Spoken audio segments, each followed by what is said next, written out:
बिस्मिल्लाहिर्रहमानिर्रहीम। अस्सलामुअलैकुम।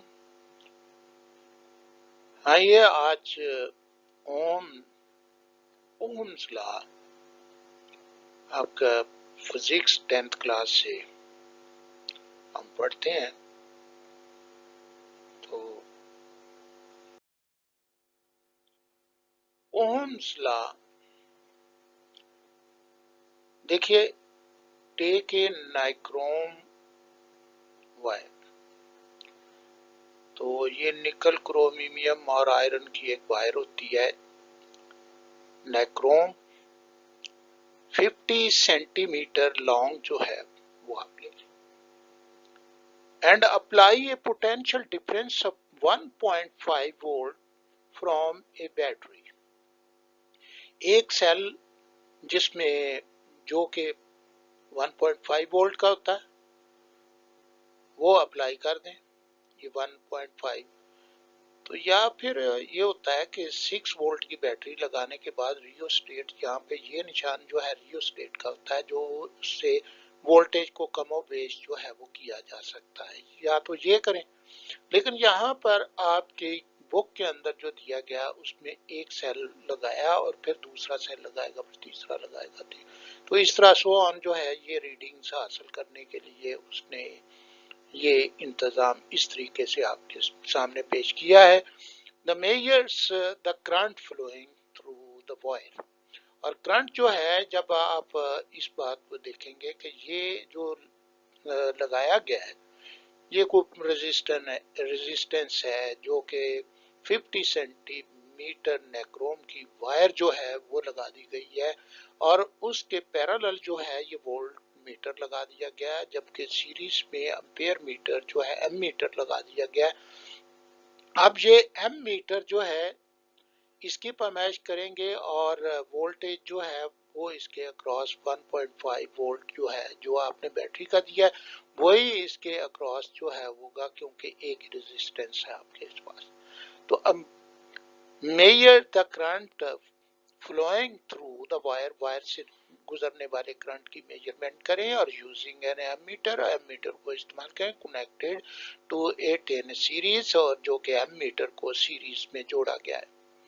Also measure the potential difference, और potential difference को भी measure कीजिए across the wire using the voltmeter, voltmeter connected across it। across जो है ये parallel लगाया गया और ये parallel लगाकर, और यहाँ पर आप parallel भी लिख सकते हैं कि ये parallel लगाना voltmeter। obtain a set of reading, और एक set of reading जो है वो आप हासिल कीजिएगा। तो करंट के लिए फॉर करंट एंड वोल्टेज, और वोल्टेज के लिए भी जो है ये दोनों रीडिंग जो है ना वो आप पैरेलल हासिल करेंगे। और by increasing the number of the cell, cell को इंक्रीज करते जाएंगे। यानी 1.5 वोल्ट किया है, एक सेल लगाया, दूसरा लगाएंगे तो 3 वोल्ट हो जाएगा, और तीसरा लगाएंगे तो वो 4.5 हो जाएगा, चौथा लगाएंगे तो वो 6 वोल्ट हो जाएगा। और इस तरह उसके अगेंस्ट जो है वो करंट की पोजीशन जो है वो नोट करते जाएंगे, और जिससे आप एक सेट हासिल कर लेंगे। यानी एक डाटा कलेक्ट करते जाएं और टेबल बना लें। टेबल बनाकर आपने इन दोनों का, तो obtain a set of reading for I and V by increasing the number of cells, plot a graph between I and V, और this will be straight line, और ये स्ट्रेट लाइन होगी।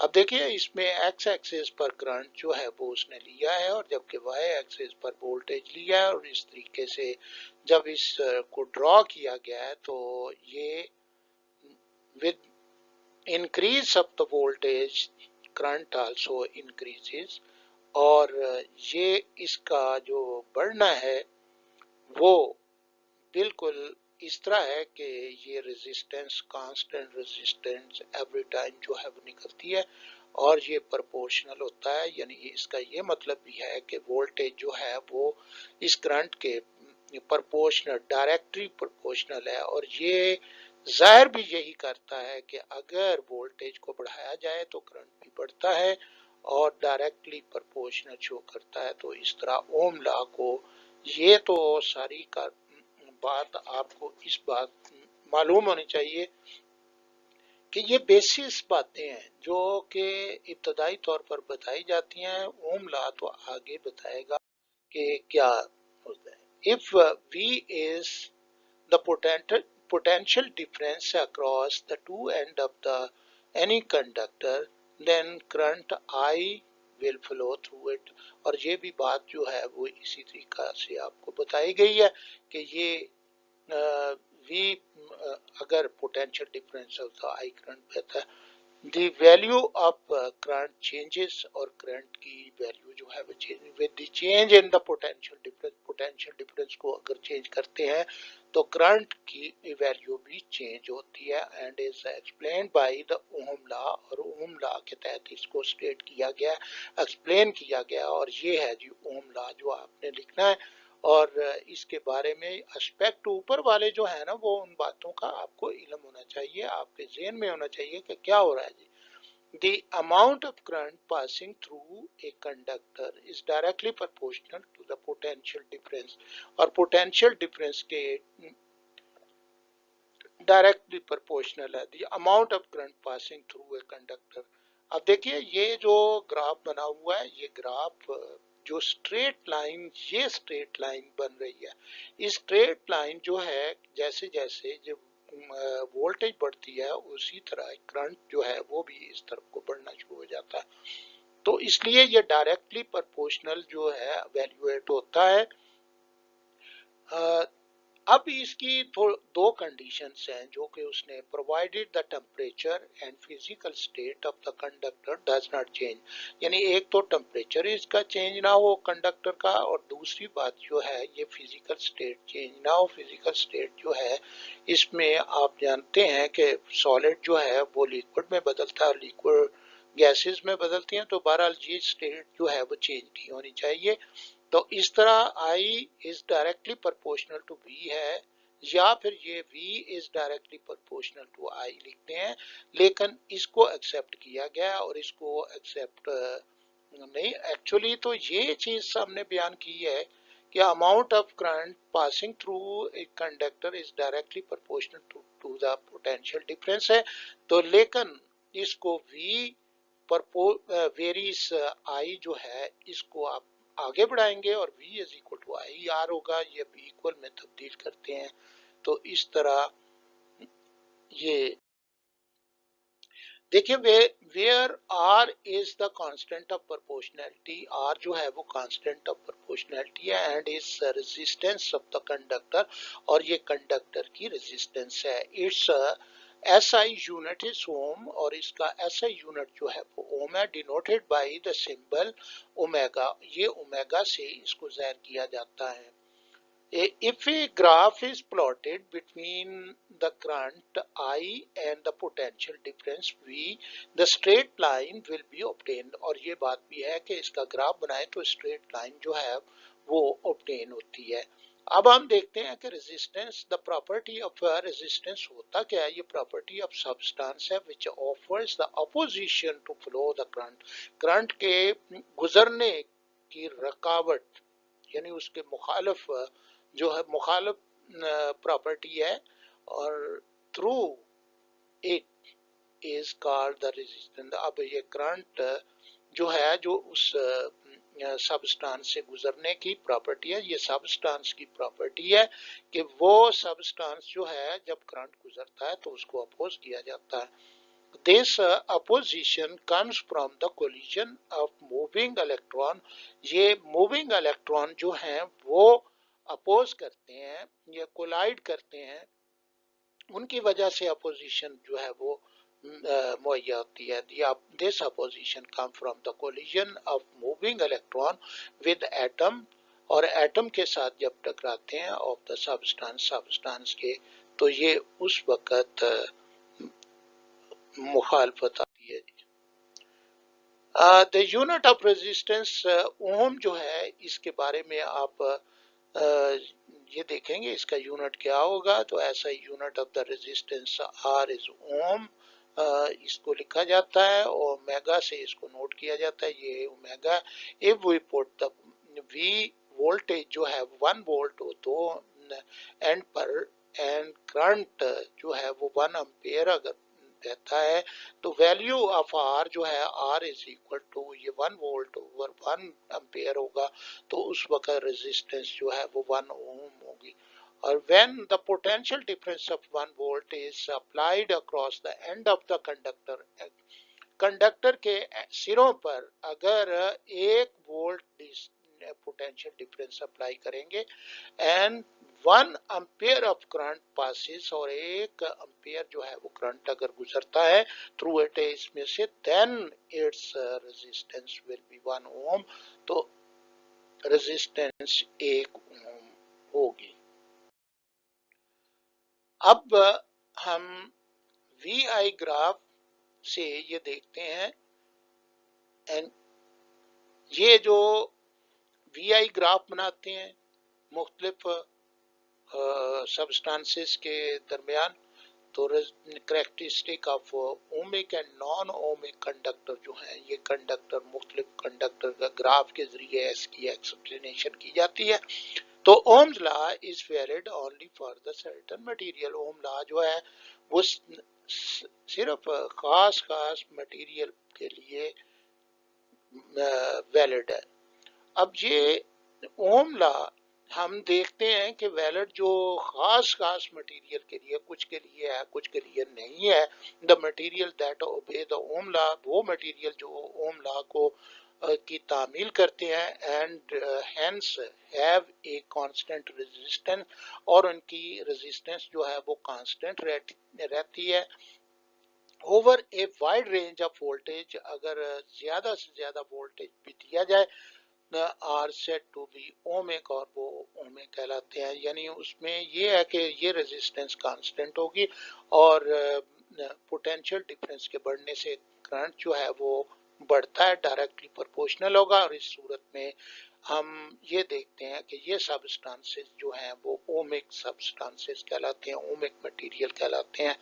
और द नेक्स्ट हम ये देखते हैं material having the resistance that changes, और ये रेजिस्टेंस अगर चेंज होती है, किस सूरत में चेंज होगी, जब आप वोल्टेज अप्लाई करते हैं और करंट के दरमियान जो है ये वोल्टेज चेंज होगी या करंट चेंज होगा, इन दोनों में से एक चीज चेंज होगी। और नॉन ओमिक, और इनको नॉन ओमिक कहा जाता है जब उसमें तब्दीली जो है material have resistance that changes, resistance change होती है जब वोल्टेज और करंट जो है आर नॉन ओमिक, और इसमें नॉन ओमिक जो है वो रेजिस्टेंस हो कंडक्टर होंगे। नाउ द ओमिक कंडक्टर जो है have a linear current relationship voltage over a large range of applied voltage। अब इसमें ये है जी, वो ए फिग ए है, और इसमें जो स्ट्रेट लाइन आपको ये नजर आ रही है, और इस सूरत में वोल्टेज और करंट जो है ये बिहेव करते हैं इस तरीके से कि इनकी प्रोपोर्शनल जो है वो डायरेक्टली प्रोपोर्शनल शो करते हैं कि अगर वोल्टेज बढ़ती है तो करंट भी बढ़ता है, लेकिन रेजिस्टेंस कांस्टेंट रहती है। और ये ओमिक कंडक्टर जो है वो कहलाएंगे। The straight line shows the constant ratio between the voltage and current, और वोल्टेज और करंट के दरमियान एक कांस्टेंट रेशियो होती है। तो ओम्स लॉ इज ओबेड, और इस तरह ओम लॉ जो है ये ओबेड होगा, और ओम लॉ के तहत ये ग्राफ बनता है सिर्फ। For example the most material show the ohmic behaviour, और बहुत से ऐसे मटेरियल हैं जो ओमिक बिहेवियर जो है वो शो करते हैं। तो यहाँ पे मेटल्स, इसमें मोस्ट ऑफ द मेटल्स जो है वो मौजूद है। अब नॉन ओमिक मेटल्स जो है have a non linear voltage current relationship, और उनमें नॉन लीनियर होंगी। और ये देखिए ये नॉन लीनियर है, ये लीनियर नहीं है, और ये इनके जो ग्राफ बन रहे हैं इसमें हम इन दोनों को ऑब्जर्व करते हैं कि ये कैसे हैं। तो देखिए जी, इसमें दो चीजें हैं, एक फिलामेंट लैंप है, दूसरा थर्मिस्टर है। तो इसमें रेजिस्टेंस ऑफ द फिलामेंट, और टंगस्टन का तार होता है जो फिलामेंट है, ये बल्ब के अंदर जो है वो उस फिलामेंट को लगाया जाता है, द करंट डिक्रीज हो जाता है, उसमें current decrease as it gets hotter, जब ये गर्म होता है तो उस वक्त जो है वो करंट डिक्रीज हो जाता है, और which is shown by the gradient getting steeper, और ये इसमें इसका ग्रेडियंट जो है वो स्टीपर होना शुरू हो जाता है। और देखिए इसमें जब वोल्टेज बढ़ती है तो वोल्टेज के बढ़ने से क्या होता है कि करंट जो है वो कम होना शुरू हो जाता है। जब इसमें ये सूरत हाल जो है वो आपके सामने है, ये फिलामेंट होते हैं, और फिलामेंट में ज्यादा जो मुस्तैमल है वो टंगस्टन का तार जो है वो मौजूद।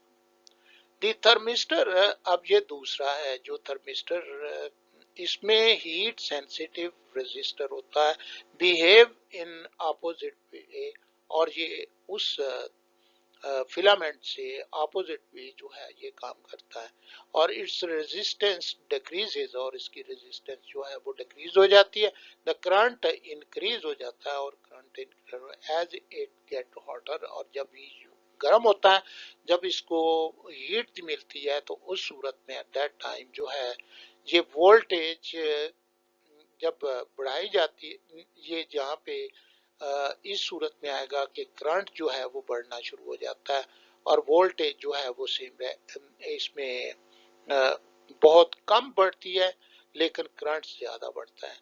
तो इस सूरत में रेजिस्टेंस जो है वो डिक्रीज होना शुरू हो जाती है, और उसमें रेजिस्टेंस कैसे डिक्रीज होगी, देखिए V ओवर I जो है ये रेजिस्टेंस होती है।